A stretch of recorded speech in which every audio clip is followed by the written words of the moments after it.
बिस्मिल्लाहिर्रहमानिर्रहीम। आज अदालत के फ़ैसले के बाद मेरा ख़्याल से मैं सिर्फ ये बात कहूँगी कि मैंने नहीं सुना कि कभी किसी जज ने किसी जज को सज़ा दी हो, किसी वकील ने किसी दूसरे वकील के ख़िलाफ़ मुकदमा दायर किया हो, डॉक्टर ने डॉक्टर के ख़िलाफ़ किया हो। हमारे मुल्क में किसी किस्म का भी जो अदालती निज़ाम है वो इतना मजबूत नहीं है।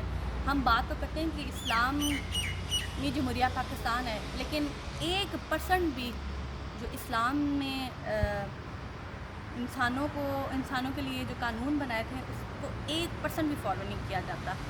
और दूसरी बात ये कि हम लोग इस कदर बिगड़ी हुई कौम है। शायद मैं एक बात कहना चाहती हूँ कि 2000 साल पहले बनी इसराइल में यहूदी एक ऐसा अल्लाह ताला की लाडली कौम थी, लेकिन उन्होंने इतने गुनाहों के इर्तिकाब किए और अल्लाह ताला की अब वो लानतज़दा कौम है। लेकिन आज हम लोग शायद जो इस वक्त मुसलमान हैं, आज हम लोग वही कुछ कर रहे हैं। हम समझते हैं कि हम अल्लाह की बड़ी लाडली कौम है और हम लोगों का जो दिल में आता है हम वो करते हैं। हमारे मुल्क में बच्चियों के रेप हो रहे हैं, लेकिन कोई इंसाफ नहीं है।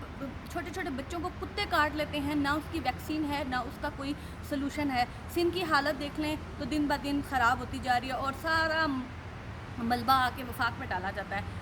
किसी भी जगह पे आप चले जाएं, आप सिंध में चले जाएं, पंजाब में चले जाएं, आप KPK में चले जाएं, बलूचिस्तान में चले जाएं, हर सूबे में लोगों को कोई सहूलत नहीं है। ना हॉस्पिटल की कोई सहूलत है और ना ही किसी और चीज़ की सहूलत है। फिर बात की जाती है कि क्या नाम है, पुरानी हुकूमतों ने ये किया वो किया। आप पार्लियामेंट में देख लें, पार्लियामेंट में जितने भी लोग बैठे होते हैं वो अपोजिशन को डिग्रेड करते हैं और अपोजिशन जो है वो हुकूमत को डिग्रेड करती है। आप लोग काम ही ऐसे करें कि कम से कम आवाम को तो कम से कम रिलीफ मिले।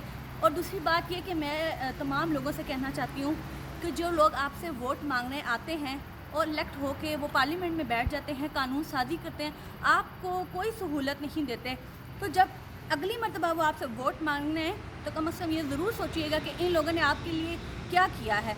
अगर जो लोग आपके लिए कुछ भी नहीं करते, खुदा के लिए ऐसे लोगों को इलेक्ट भी मत करें।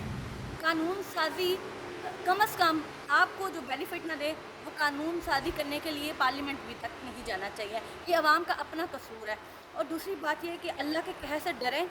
अगर आप लोगों ने लोगों को इंसाफ नहीं देना, आप पिछले दिनों देखें 8 साल की बच्ची को सिर्फ इसलिए कत्ल कर दिया गया कि उसने अपने मालिक के 4 के 3 जो हैं वो कबूतर उड़ा दिए। इसी तरह आप मुख्तलिफ़ जगहों पे देखें, बच्चियों के आए दिन रेप हो रहे हैं, छोटे छोटे बच्चों के, लड़कों के रेप हो रहे हैं। लेकिन मुझे समझ नहीं आती है हम लोग किस तरफ जा रहे हैं। शुक्रिया।